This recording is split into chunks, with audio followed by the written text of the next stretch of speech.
Hello साथियों, नमस्कार। मैं नितेश पांडे और एक बार फिर आप सभी का स्वागत करते हैं टारगेट सेमेस्टर। तो कैसे हैं आप सभी लोग? उम्मीद और आशा यही करते हैं कि शानदार होंगे और जो आपकी पढ़ाई है बड़े अच्छे और आसानी तरीके से चल रही होगी। साथियों, जैसा कि आपको पता है कि फर्स्ट यूनिट जो है हम यूट्यूब पे उसका कह दो मतलब क्वेश्चन सॉल्व करा के ख़त्म कर दिए हैं, ठीक है। और आज हम लोग डिस्कस करेंगे सेकेंड यूनिट के बारे में, ठीक है। आज से हम लोग किसका डिस्कस करेंगे? सेकेंड यूनिट, ठीक है। एक मिनट, ठीक है। ये सेकेंड यूनिट के बारे में आज हम लोग डिस्कस करने वाले हैं, ठीक है।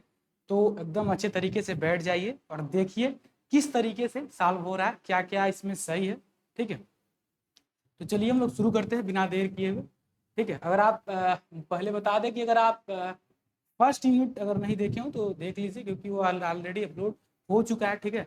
और ये आपका सेकेंड यूनिट आज शुरू होने जा रहा है, ठीक है।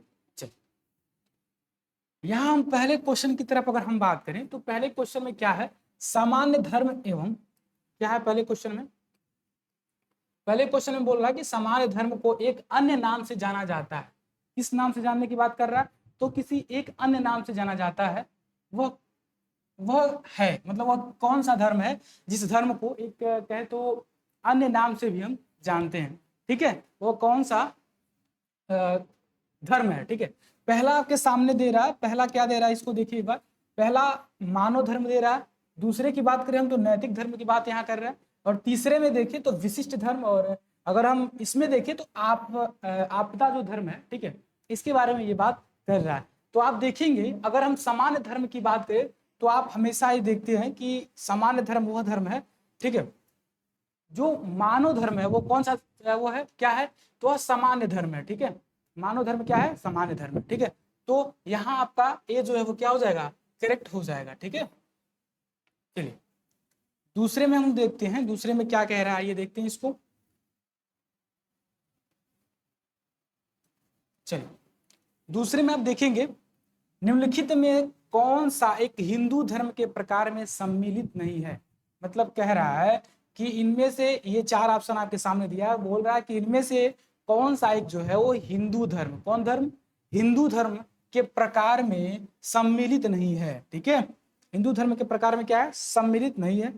पहला सामान्य धर्म, विशिष्ट धर्म और आपद धर्म और पौराणिक धर्म, ठीक है। ये जो पौराणिक धर्म जो है बाबू, ये हिंदू धर्म के प्रकार में कहे तो शामिल नहीं है, ठीक है। चलिए,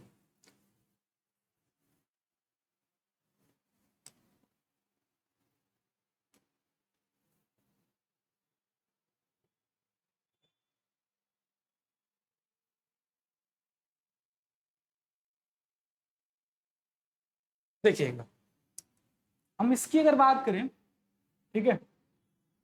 एक मिनट,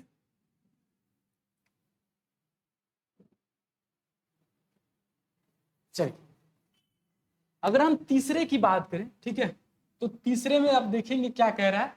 तीसरे में ये कह रहा है कि हिंदू दर्शन के अनुसार व्यक्ति जीवन के लक्ष्यों का नाम दिया गया है, ठीक है। क्या कह रहा है? ये कह रहा है कि हिंदू दर्शन के अनुसार जो व्यक्ति व्यक्ति के जो जीवन है इसके लक्ष्यों को क्या नाम दिया गया है, इसके बारे में बात ये कर रहा है, ठीक है। तो उनके कौन कौन से लक्ष्य हैं, ठीक है, उन लक्ष्यों को क्या नाम दिया गया है, इसके बारे में ये बात किया जा रहा है, ठीक है।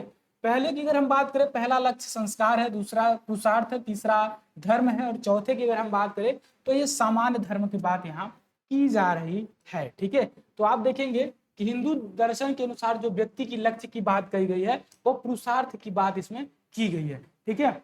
आपने पुरुषार्थ के बारे में पढ़ा है जब आप जो हम पूरी लेक्चर्स जो कंप्लीट किए हैं वो थियरी में, ठीक है। तो सारी चीज इसमें हम डिस्कस किए कि किस तरीके से क्या क्या चीजें होंगी, ठीक है। तो अगर आप अभी तक उसको नहीं देखें तो ठीक है, तो उसको भी जाके आप देखिए, कंप्लीट कीजिए, ठीक है। और सारी चीजें आपको स्पष्ट रूप से समझ आने लगेगी, ठीक है ना। चलिए, तो यहाँ आप देखेंगे कि पुरुषार्थ जो है, ठीक है, ये व्यक्ति के लक्ष्य के बारे में बोल रहा है, ठीक है। चलिए, अगर हम चौथे क्वेश्चन की तरफ अगर हम चलें तो आप देखेंगे कि जाति की उत्पत्ति के प्रजातीय सिद्धांत के विकास से कौन संबंधित है, ठीक है। यहाँ जातीय के उत्पत्ति के बारे में बोल रहा है। जैसे अगर हम बात करें कास्ट की, ठीक है, कास्ट मतलब क्या होता है, जात होता है। क्लास का मतलब क्या होता है, वर्ग होता है, ठीक है। तो वर्ग क्या है, वर्ग हमने आपको बताया कि जो वर्ग है वो कहे तो व्यक्ति के कर्म से निर्धारित होती है। व्यक्ति जिस तरीके का कर्म करता है, मतलब कहे तो अगर व्यक्ति अगर अच्छा है, मतलब पढ़ लिख लिया, कुछ अच्छा वो कर लिया, तो वो क्या हो जाएगा, वो किसी अच्छे पद पे जाएगा, तो वो उसका कर्म है, ठीक है, क्योंकि वो कर्म अच्छा किया तो उस पद पे चला गया।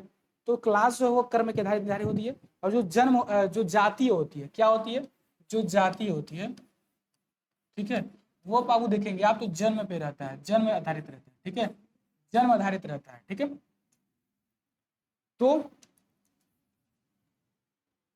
ठीक है, तो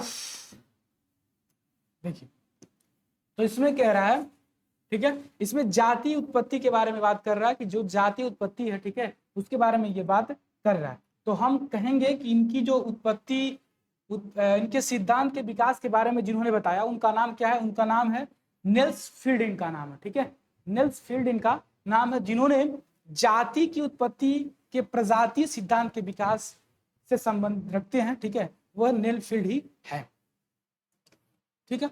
चलिए हम लोग 5वें क्वेश्चन की तरफ चलते हैं।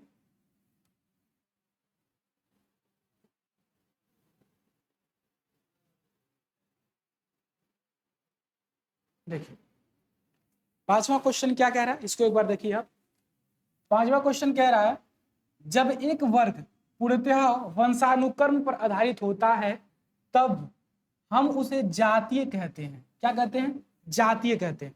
वंशानुक्रम मतलब किसी एक ही वंश में अगर कोई व्यक्ति जन्म लेता है, ठीक है, किसी एक वंश में अगर कोई व्यक्ति जन्म लेता है, तो उस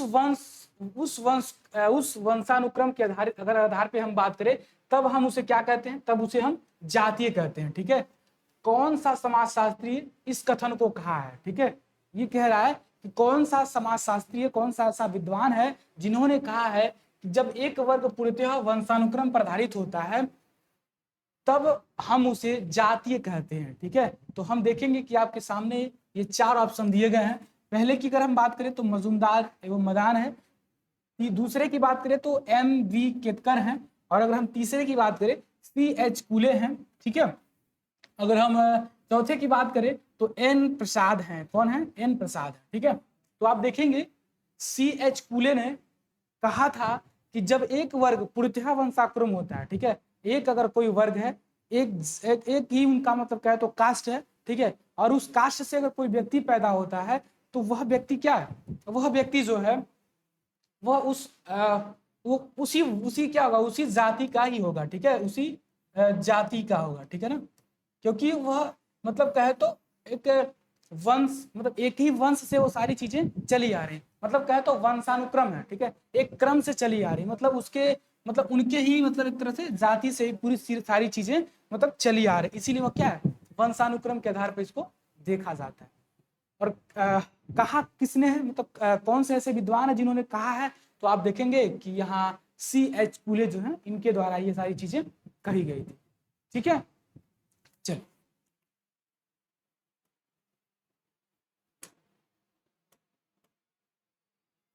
यहाँ हम 6ठे नंबर क्वेश्चन की अगर बात करें, 6ठे नंबर क्वेश्चन पे देखिए ये क्या है, ठीक है। 6ठे नंबर क्वेश्चन पे देखेंगे हम लोग, हिंदू विवाह में अंतर विवाह के नियम इनमें से कौन सा है। हिंदू विवाह जो है, आपने देखा कि हिंदू विवाह किस तरीके से होते हैं, क्योंकि मैंने बाकायदा उसको बड़े अच्छे तरीके से पढ़ाया भी था, बहुत ही शानदार तरीका से, ठीक है। हर एक चीज उसमें आपको कहे तो चित्र के माध्यम से भी हमने समझाया था किस तरीके से क्या क्या सारी चीजें उसमें होती है, ठीक है। तो यहाँ यही कह रहा है कि हिंदू विवाह में अंतर विवाह होता है, ठीक है, उनकी नियम कौन कौन से इसके बारे में ये बात कर रहा है। तो अगर हम पहले में अगर हम देखें बाबू, पहले में अगर ए में क्या दिया है, ए में अगर आप देखेंगे तो एक व्यक्ति अपनी ही जाति में विवाह कर सकता है, ठीक है, और दूसरे में क्या है, एक व्यक्ति अपने ही गांव में विवाह कर सकता है, और तीसरे में है अपने ही गोत्र में विवाह कर सकता है, अगर अगर बात करें हम चौथे की तो अपने ही पिंड में विवाह कर सकता है। तो यहाँ अंतर विवाह के नियम बता रहा है ना, अंतर, अंतर का मतलब क्या होता है, अपने ही अंदर, ठीक है, अंदर, ठीक है, मतलब कहे तो अपने ही अंदर, ठीक है।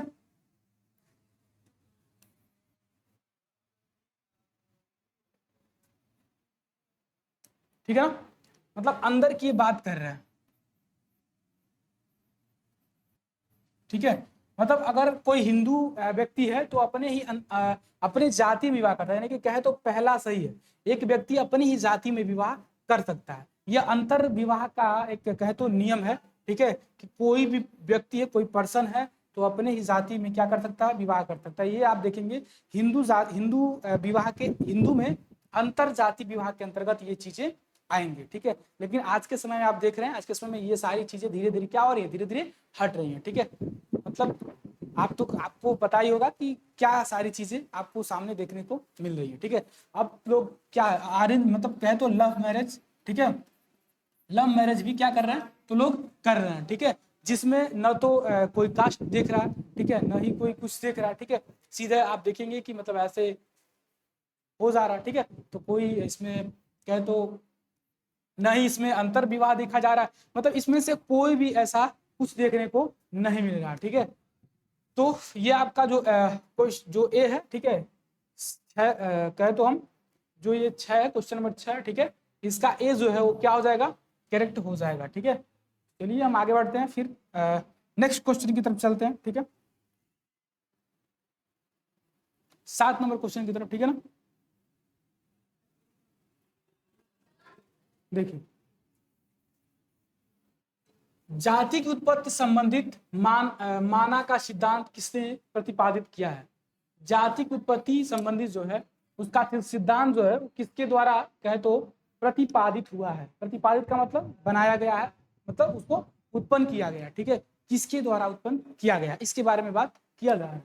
तो आप देखेंगे कि आपके सामने ये 4 ऑप्शन दिए गए हैं। पहला जे फ्रेजर, ठीक है, जे फ्रेजर के द्वारा दिया गया है, या बी अगर बात करें तो जे एच हार्टन के द्वारा दिया गया, या सी की बात करें तो रिजले के द्वारा दिया गया, या अगर हम डी की बात करें तो नेल फील्ड के द्वारा दिया गया है।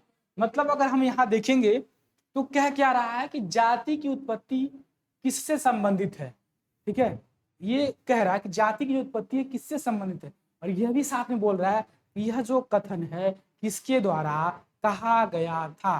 तो हम देखेंगे नेल फील्ड जो है इनके द्वारा कहा गया था कि जाति जो है उसकी उत्पत्ति मानव से संबंधित है, ठीक है, इनके द्वारा ही कहा गया था, ठीक है।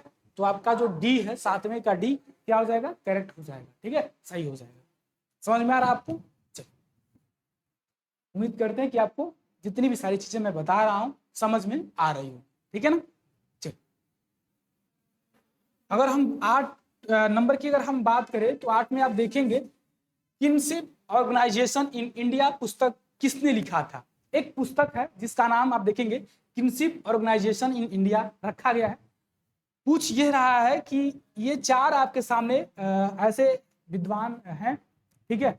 अब आपको बताना क्या है, बताना यही है कि किसने किनशिप ऑर्गेनाइजेशन इन इंडिया पुस्तक जो है उसके लेखक कौन है, किसने लिखा था, इसके बारे में इनको बताना है। तो आप हमेशा से सुनते आ रहे हैं, आप फर्स्ट ईयर में भी, आप फर्स्ट सेमेस्टर में थे तब भी आप सुने, सेकेंड में आए तब भी सुने कि किनशिप ऑर्गेनाइजेशन इन इंडिया पुस्तक की जो लेखक हैं वो इरावती कर्वे हैं, ठीक है। इन्होंने ही इस पुस्तक का क्या कहे तो लेखक हैं, रचना भी की है, मतलब कहे तो सब कुछ वही है इस पुस्तक के, ठीक है। तो कौन, इरावती कर्वे।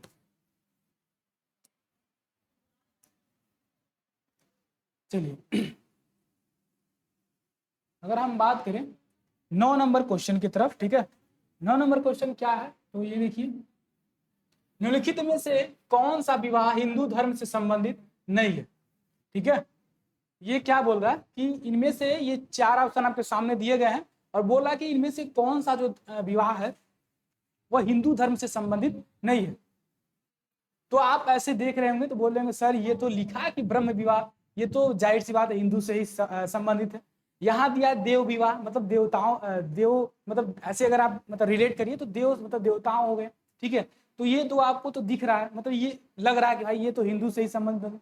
लेकिन लेकिन लेकिन आप यहाँ देख पा रहे हैं मुताह विवाह के नाम से जो, तो आपको दिमाग में आ रहा है यार ये विवाह तो नहीं हो सकता हिंदू विवाह से, ठीक है, तो बिल्कुल नहीं हो सकता, ठीक है। तो इसको हम यहाँ क्या करेंगे, करेक्ट कर देंगे, ये सही कर देंगे। ठीक है, ये इससे संबंधित नहीं है। ठीक है ना। चलिए अब हम 10 नंबर क्वेश्चन की तरफ अगर चले, 10 नंबर क्वेश्चन की बात करें तो इसमें आप देखेंगे क्या है 10 नंबर क्वेश्चन। ठीक है, किसने कहा है जाति एक बंद वर्ग है। ठीक है, जो जाति है, अब जाति क्या है देखिए, एक बार मैं आपको छोटा सा एग्जांपल दे लूं। मैंने जैसे आपको बताया जाति जो है, ठीक है, ये किससे आधारित होती है, तो ये जन्म से आधारित होती है। ठीक है, ये जन्म से आधारित होती है। ठीक है, आप जिस जाति में अगर जन्म ले लिए तो आप उसी जाति के क्या हो गए, सदस्य हो गए। ठीक है, आप उसी जाति के क्या हो गए, सदस्य हो गए। तो जो जाति है इसीलिए वो क्या है, बंद वर्ग है। इसको आप कभी भी मतलब कहे तो चेंज नहीं कर सकते। ठीक है, चेंज आप कभी इसको नहीं कर सकते। ठीक है ना।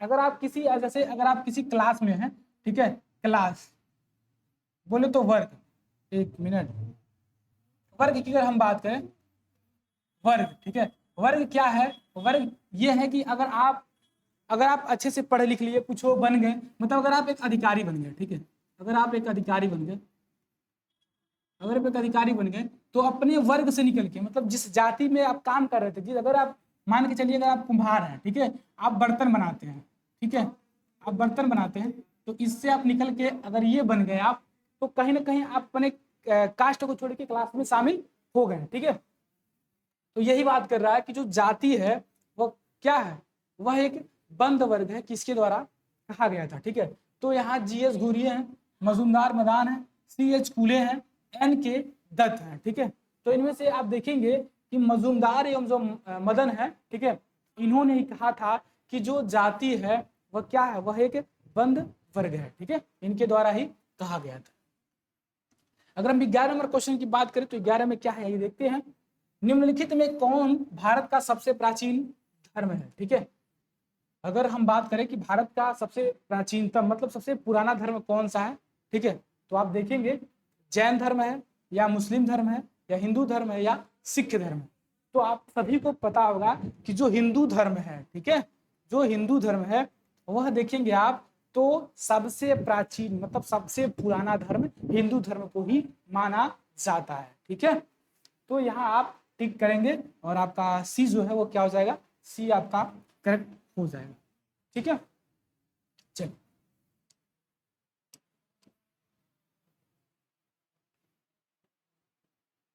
चलिए 12 नंबर क्वेश्चन की अगर हम बात करें तो भारत में घरेलू हिंसा से महिलाओं का संरक्षण अधिनियम किस वर्ष पारित किया गया था। क्या क्या रहा है कि अगर हम यहाँ बात देखेंगे, भारत में घरेलू हिंसा से महिलाओं का संरक्षण अधिनियम किस वर्ष पारित किया गया था।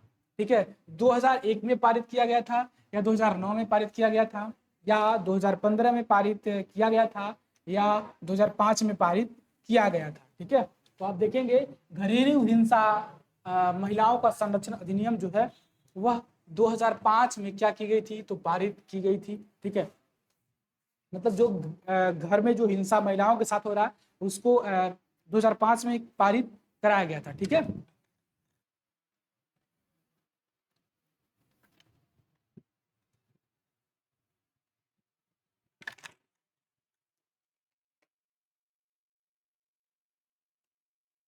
अगर 13 की हम बात करें तो आप देखेंगे मुस्लिम विवाह है एक। ठीक है, पूछ क्या रहा है कि मुस्लिम विवाह है एक, मतलब मुस्लिम विवाह क्या है। ठीक है, सामाजिक सहमति है या सामाजिक प्रतिफल है या सामाजिक कहे तो अनुबंधन है या अगर हम बात करें तो धार्मिक समझौता है। ठीक है, मुस्लिम विवाह जो है वह क्या है, इसमें से मतलब धार्मिक समझौता है या सामाजिक अनुबंधन है या प्रतिफल सामाजिक प्रतिफल है या सामाजिक सहमति है। तो आप देखेंगे ये जो है ये सामाजिक सहमति है, समाज इसको सहमति देती है। ठीक है, और आप जैसे आप देखते हैं कि जो उनके वहाँ शादी विवाह होती है तो उसमें कुछ मतलब कहे तो मेहर मतलब जैसे जो रखा जाता है। ठीक है, कुछ ऐसी चीजें रखी जाती है जिसके द्वारा आप देखेंगे और सारी चीजें उसी तरीके से संपन्न उसमें कराई जाती है। ठीक है, तो ये जो आपका है मतलब सामाजिक सहमति वो क्या हो जाएगा, आपका करेक्ट हो जाएगा। ठीक है,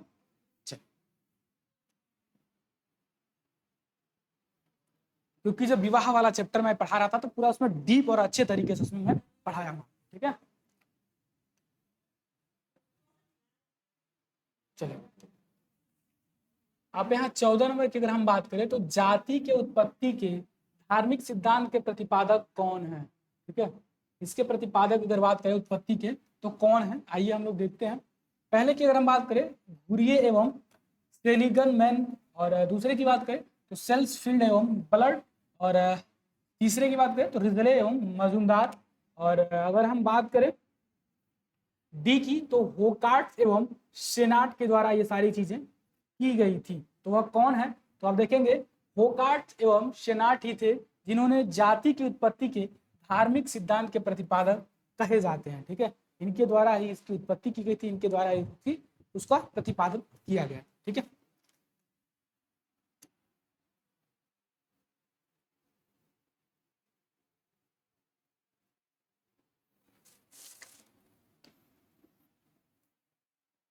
जाति की उत्पत्ति के प्रजातीय सिद्धांत का विकास किसने किया था, ठीक है। इसकी जो प्रजाति है इसकी सिद्धांत किसके द्वारा आप देखेंगे किया गया था। तो पहला होकार्ट के द्वारा किया गया था, दूसरा रिजले के द्वारा किया गया था, तीसरा नेलफील्ड के द्वारा किया गया था, चौथा D.N. मजूमदार के द्वारा किया गया था। तो आप देखेंगे कि इनकी जो उत्पत्ति है, ठीक है, इसके सिद्धांत विकास किसने किया, तो रिजले के द्वारा इसकी विकास और सिद्धांत किया गया था। किसके द्वारा, रिजले के द्वारा आप देखेंगे, ठीक है। अगर 16 नंबर क्वेश्चन की अगर हम बात करें, जाति की उत्पत्ति के व्यवसायिक सिद्धांत का प्रतिपादक जो है किसने किया, ठीक है, ये भी किसने किया, तो ये आपके चार सामने आपके कुछ विद्वान हैं, ठीक है। देखते हैं हम लोग J.N. हंटन के द्वारा या रिजले के द्वारा या नेस फील्ड के द्वारा किया गया था, वो कौन है, तो आप देखेंगे कि नेल फील्ड के द्वारा ही, ठीक है, जाति की उत्पत्ति और व्यवसायिक सिद्धांत के प्रतिपादक इनको ही कहा गया है, ठीक है। चलिए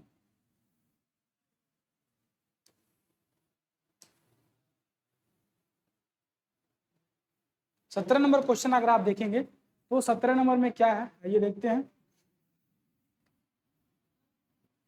हिंदू धर्म के अनुसार पुरुषार्थ कितने प्रकार के होते हैं, ठीक है। हिंदू धर्म के अनुसार अगर हम बात करें तो पुरुषार्थ जो है कितने प्रकार के होते हैं, 2 प्रकार के होते हैं, 3 प्रकार के होते हैं, 4 प्रकार के होते हैं या 5 प्रकार के होते हैं, ठीक है।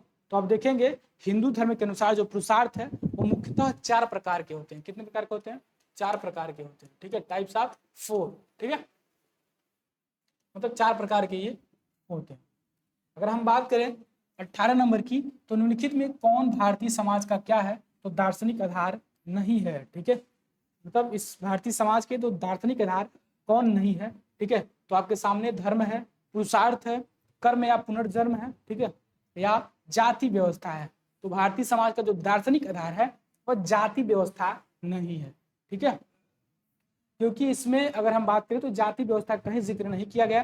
कर्म तथा पुनर्जन्म का जिक्र है, पुरुषार्थ का है, धर्म का, तीनों का जिक्र कहीं ना कहीं आपको उसमें देखने को मिलेगा, लेकिन जो जाति व्यवस्था इसका जिक्र देखने को नहीं मिलेगा, ठीक है। तो आपका जो डी है वो क्या हो जाएगा, करेक्ट हो जाएगा, ठीक है।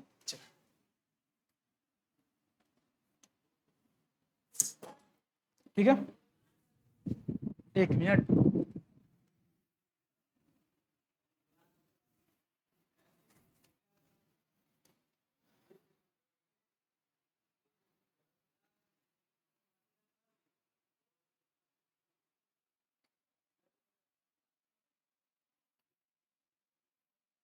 देखिए अगर हम 19 की बात करें तो 19 में आप देखेंगे क्या कह रहा है कि निम्न में कौन भारतीय समाज का संगठनात्मक आधार है, ठीक है। इनमें से कौन सा जो है वो भारतीय समाज का संगठनात्मक आधार माना जाता है। पहला वर्ण व्यवस्था है या संयुक्त परिवार है या आश्रम व्यवस्था है, अगर या हम देखें तो उपयुक्त में से सभी है, ठीक है। तो कौन सा है, तो भारतीय समाज का संगठनात्मक आधार जो है वो वर्ण व्यवस्था ही कहलाता है, ठीक है, ठीक है। आपका 19 का जो ए है क्या हो जाएगा, सही हो जाएगा, ठीक है ना। चलिए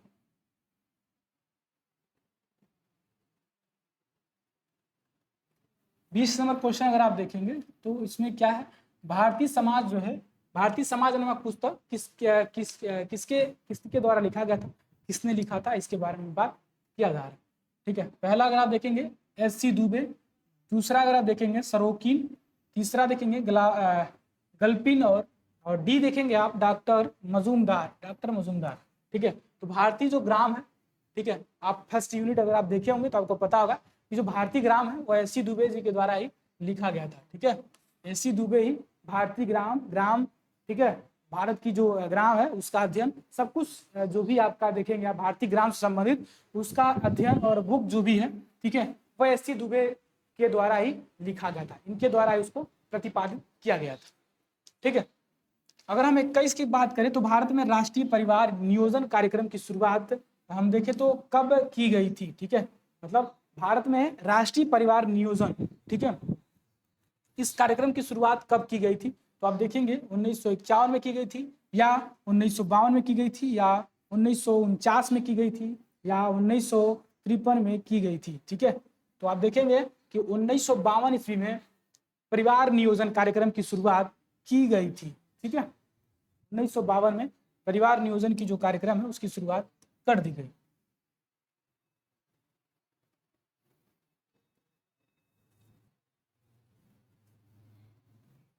देखिए, निम्न में से कौन एक संस्था है, ठीक है, संस्था के बारे में बात कर रहा है, कौन एक संस्था है, ठीक है, तो राष्ट्र संस्था है, या गांव संस्था है, या परिवार संस्था, या सभी संस्था है, किसी एक संस्था के बारे में बात कर रहा है, तो न राष्ट्र संस्था है, न गांव संस्था है, न ये पूरी सभी संस्था है। ठीक है, आप देखेंगे जो परिवार है वह क्या है, वही एक संस्था है, क्योंकि परिवार में सदस्य भी होते हैं। ठीक है, कौन होते हैं, सदस्य भी होते हैं, और सदस्य के साथ साथ देखेंगे, सदस्य के साथ साथ एक नियम भी उसमें पाया जाता है। ठीक है, नियम ही आप देखेंगे संस्था का रूप है। ठीक है, ये नियम ही जो है वो संस्था का रूप है, जिससे आप देखेंगे तो परिवार का पालन पोषण होता है। ठीक है, क्या होता है, परिवार का पालन होता है। ठीक है, अगर नियम नहीं, जैसे आप किसी विद्यालय में या किसी कॉलेज में पढ़ रहे हैं, तो वह कॉलेज पहले तो व्यक्तियों का समूह है, क्योंकि व्यक्ति वहाँ ज्यादा, मतलब कहे तो अधिक मात्रा में वहाँ व्यक्ति हैं, क्योंकि वहाँ टीचर्स हैं और भी लोग हैं। तो अब सबसे पहले क्या है, वो सबसे पहले तो वह समूह है।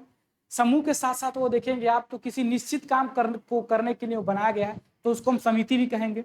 और उसके बाद से अगर हम देखेंगे तो वहाँ एक नियम पाया जाता है, और नियम क्या है कि ये इस विषय को पढ़ाएंगे, ये इस विषय को पढ़ाएंगे, ये इस विषय को पढ़ाएंगे।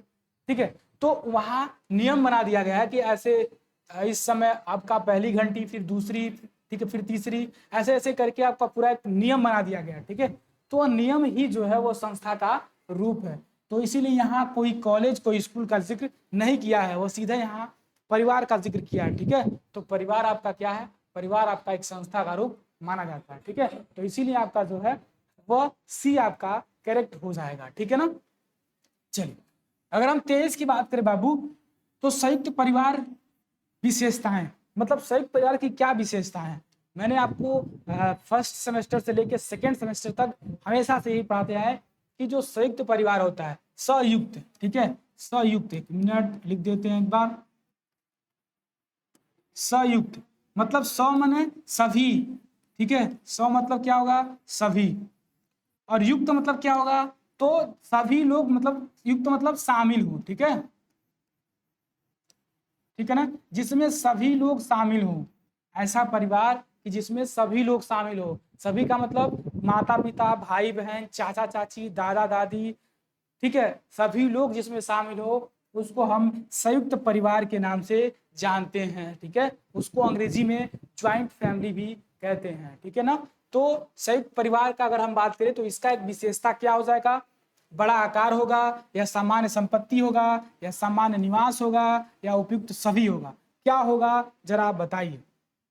ठीक है, तो आप देखेंगे संयुक्त परिवार में बड़ा आकार होगा, मतलब लोगों की संख्या बहुत अधिक होगी, और साथ में सामान्य संपत्ति होगा, सभी की संपत्ति जो है वह एक समान होगी, और सभी लोग एक ही संपत्ति से अपना काम करेंगे, और सामान्य निवास होगा, सभी लोग एक ही निवास घर में निवास करेंगे।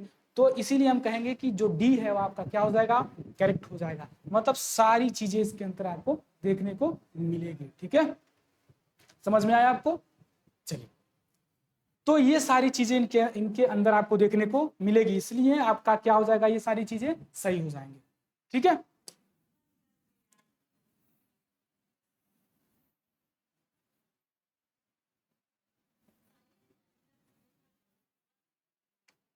चलिए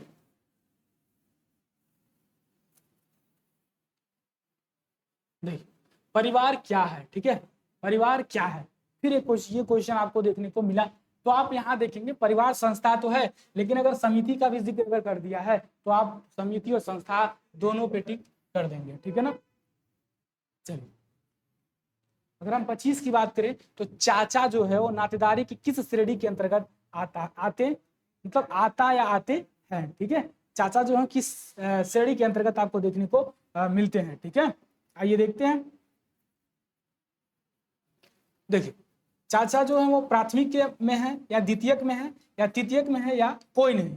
ठीक है, तो जो चाचा है वो आप देखेंगे कहे तो प्राथमिक श्रेणी के अंतर्गत आते हैं। ठीक है ना, चलिए प्राथमिक श्रेणी के अंतर्गत आपको देखने को मिलता है, क्योंकि द्वितीयक श्रेणी की जो नातेदारी है, ठीक है, मैं वो जो आपका है ये आप देखेंगे तो नगरों में आपको ज्यादा देखने को मिलेगा, क्योंकि नगर जो है वहां पे व्यवसाय आपको देखने को मिलता है। ठीक है, आपको व्यवसाय वहां देखने को मिलेगा, व्यवसाय से रिलेटेड जो भी लोग होंगे वह द्वितीयक के अंतर्गत आपको देखने को मिलेंगे। ठीक है ना, द्वितीयक के अंतर्गत आपको देखने को मिलेंगे। ठीक है, चलिए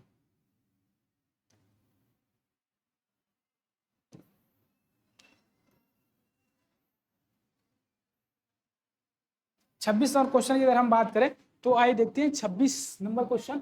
तो 26 में आप देखेंगे कौन सा नातेदारी में स्पष्ट रूप से नहीं आता है। ठीक है, इनमें से कौन सा नातेदारी जो स्पष्ट रूप में नहीं आता है। पहले की अगर हम बात करें तो वंश परंपरा आप देखेंगे, वंश परंपरा या विवाह जन्म संबंध या परिस्थिति या समकक्ष अथवा मैत्रिक संबंध। ठीक है, तो आप देखेंगे जो समकक्ष अथवा मैत्रिक संबंध है ये जो है ये नातेदारी में स्पष्ट रूप में नहीं आता है। ठीक है, यह स्पष्ट रूप से अगर हम बात करें तो नातेदारी में नहीं आता, इसीलिए आपका जो डी है वो क्या हो जाएगा, डी आपका करेक्ट हो जाएगा। ठीक है, अगर हम 27 की अगर हम बात करें तो किनशिप ऑर्गेनाइजेशन इंडिया पुस्तक की अगर बात करें तो लेखक कौन है, तो आप देखेंगे ठीक है तो राधा कमल मुखर्जी हैं या इरावती कर्वे हैं या प्रभु हैं या घूरिये के द्वारा ये सारी चीजें कही गई थी। तो अभी जस्ट ये क्वेश्चन फिर रिपीट आपका हो रहा है, क्योंकि हमने पढ़ाया आपको किनशिप ऑर्गेनाइजेशन इंडिया जो पुस्तक है उसके जो लेखक हैं वह इरावती कर्वे हैं। ठीक है, अभी जस्ट मुझे लगता है कि 10 नंबर या 11 नंबर क्वेश्चन जो है आपका वो था। ठीक है, तो आपका इसीलिए जो बी है वो क्या हो जाएगा, वो करेक्ट हो जाएगा। ठीक है, अगर हम 28 नंबर क्वेश्चन की अगर हम बात करें, ठीक है, तो आप देखेंगे निम्न में कौन परिवार की विशेषता है। ठीक है, इनमें से कौन सा जो है वो परिवार की विशेषता है। पहले की अगर हम बात करें तो सार्वभौमिकता है, दूसरे की बात करें तो सीमित आकार है, और तीसरे की बात करें तो भावनात्मक आधार है, और अगर हम बात करें चौथे की तो उपयुक्त में से सभी है। ठीक है, तो आप देखेंगे परिवार में सार्वभौमिकताएं अधिक मात्रा में पाई जाती है, सभी लोग एक साथ मिलकर और अच्छे तरीके से निर्वहन करते हैं। साथ में उनका जो आकार होता है परिवार का वो सीमित होता है। ठीक है, अभी आप कहेंगे कि सर आपने ज्वाइंट फैमिली में बताया कि जो परिवार का आकार बड़ा होता है, लेकिन हम ज्वाइंट फैमिली नहीं, हम केवल परिवार पढ़ रहे हैं। ठीक है, परिवार में जो परिवार की जो संख्या होती है अगर हम बात करें बाबू तो परिवार की संख्या 4 भी हो सकती है। ठीक है, अगर अगर अधिकतर मात्रा में अगर बात करें तो 4 ही व्यक्ति जो है वो क्या है, वो परिवार का एक तरह से कहे तो मतलब एग्जाम्पल दे दिया गया है। मतलब पति पत्नी और उनके जो बच्चे हैं, मतलब बच्चे का मतलब अविवाहित बच्चे जिनकी भी शादी नहीं हुई है। ठीक है, जिनका विवाह अभी नहीं हुआ है, जो अविवाहित हैं वही परिवार के अंदर केवल आते हैं। जैसे उनकी विवाह हुआ फिर उनका जो परिवार है वो अलग हो जाएगा, मतलब एक तो उनका अलग एक फैमिली बन जाएगा। ठीक है, तो परिवार उसी को कहते हैं जिसमें पति पत्नी और उनके अविवाहित बच्चे सम्मिलित हों। तो इसीलिए हम कहते हैं कि इसमें आप देखेंगे सीमित आकार होता है, भावनात्मक आधार मतलब जुड़ा होता है, सभी लोग एक दूसरे से इमोशनली कनेक्ट होते हैं। ठीक है, इमोशनली जो है वो सभी लोग एक दूसरे से क्या होते हैं, कनेक्ट होते हैं, इसीलिए हम कह सकते हैं कि उपयुक्त में से सभी जो आपका क्या हो जाएगा, वो आपका करेक्ट हो जाएगा, मतलब जो डी ऑप्शन है वो आपका सही हो जाएगा। अगर हम 29 नंबर क्वेश्चन की अगर हम बात करें तो जो व्यक्ति हमारे प्राथमिक नातेदारी एवं द्वितीयक संबंधी होते हैं उन्हें हम अपने किस तरह के नातेदार कहेंगे, ठीक है ना। यहाँ दिया है कि जो व्यक्ति हमारे प्राथमिक नातेदारी और द्वितीयक संबंध होते हैं उन्हें हम अपना किस तरह के नातेदार कह सकते हैं। प्राथमिक नातेदार कह सकते हैं, द्वितीयक नातेदार कह सकते हैं और तृतीयक या चतुर्थ नातेदार हम कह सकते हैं, ठीक है। तो आप देखेंगे जो प्राथमिक और द्वितीयक दोनों से संबंध रखते हैं उन्हें हम तृतीयक नातेदारी के स्थान पे रख सकते हैं, ठीक है। उनको हम तृतीयक नातेदारी के स्थान पे रख सकते हैं। चलिए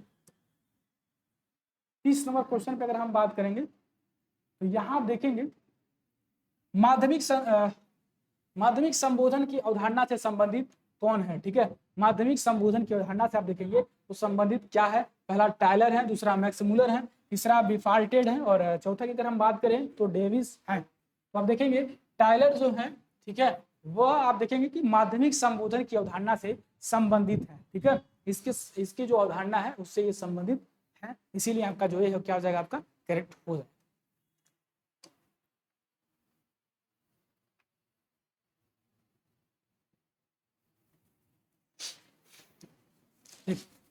अगर हम 31 नंबर की बात करें तो मातृसत्तात्मक परिवार की अवधारणा से संबंधित है। कौन है मातृसत्तात्मक अवधारणा से संबंधित, ये विद्वान है, ठीक है। कौन से विद्वान जो है वो मातृसत्तात्मक मतलब जहां माता की प्रधानता ज्यादा हो, ठीक है। मातृसत्तात्मक की अगर हम बात करें बाबू तो जहां माता की प्रधानता ज्यादा हो, ठीक है, जहां माता की जो प्रधानता है वो क्या हो, वह ज्यादा हो, ठीक है। और पितृसत्तात्मक क्या होता है, जहां पिता की प्रधानता ज्यादा है, ठीक है। जहां पिता की प्रधानता ज्यादा हो, ठीक है, उसे पितृसत्तात्मक हम कहते हैं। तो अगर बात करें माता प्रधान की तो इसमें से कौन से ऐसे विद्वान हैं जिन्होंने मातृसत्तात्मक परिवार की अवधारणा से संबंधित रखते हैं, तो आप देखेंगे बिफाल्ट हैं, टायलर हैं, शमनर हैं या मैक्स मूलर हैं, ठीक है। तो आप देखेंगे बिफाल्ट जो है ये इससे संबंधित रखते हैं, मातृसत्तात्मक परिवार से संबंधित ये रखते हैं, ठीक है। तो आपका जो ये 31 नंबर क्वेश्चन है वो क्या हो जाएगा, आपका करेक्ट हो जाएगा। अगर हम यही बात करें 32 नंबर क्वेश्चन की तरफ अगर हम चले तो हम देखेंगे धर्म का आत्मवाद का सिद्धांत किससे संबंधित है। तो धर्म का आत्मवाद का जो सिद्धांत है वो किससे संबंधित है, इसके बारे में जिक्र किया जा रहा है। मतलब ये विद्वान का नाम दे दिया है और पूछ रहा है कि कौन से विद्वान धर्म के आत्मवाद से संबंध रखते हैं, ठीक है। तो आइए देखते हैं। पहले की अगर हम बात करें टायलर हैं, या दूसरे की बात करें तो मैक्स मूलर हैं, या तीसरे की बात करें तो मैक्स वेबर हैं, या चौथे की बात करें तो रिवर्स हैं, ठीक है। तो आप देखेंगे टायलर जो हैं वही धर्म के आत्मवाद से संबंध रखते हैं, ठीक है। तो जो टायलर हैं वही धर्म के आत्मवाद से सिद्धांत रखते हैं, ठीक है। तो ये आपका कुछ क्वेश्चंस रहा, ठीक है। और ये आपका क्वेश्चन जो है वो सेकेंड यूनिट से, ठीक है। आप देखेंगे सेकेंड यूनिट से, ठीक है ना। ये जो जितनी भी क्वेश्चन हमने अभी जस्ट करा रहे हैं ये सेकेंड यूनिट थे। अभी सेकेंड यूनिट पे और भी क्वेश्चंस आपको देखने को मिलेंगे, तो एकदम अच्छे तरीके से मन से पढ़ाई करिए, ठीक है, और लगे रहिए क्योंकि एग्जाम आपका नजदीक आ गया, शेड्यूल भी आपका आ चुका है, ठीक है। तो सब कुछ आपको प्रॉपर अब मिलेगा, अच्छे से तैयारी करिए और मस्त रहिए एकदम, ठीक है। और फिर मिलते हैं आपसे हम अगले वीडियो और अगले लेक्चर्स में। तब तक के लिए थैंक यू सो मच।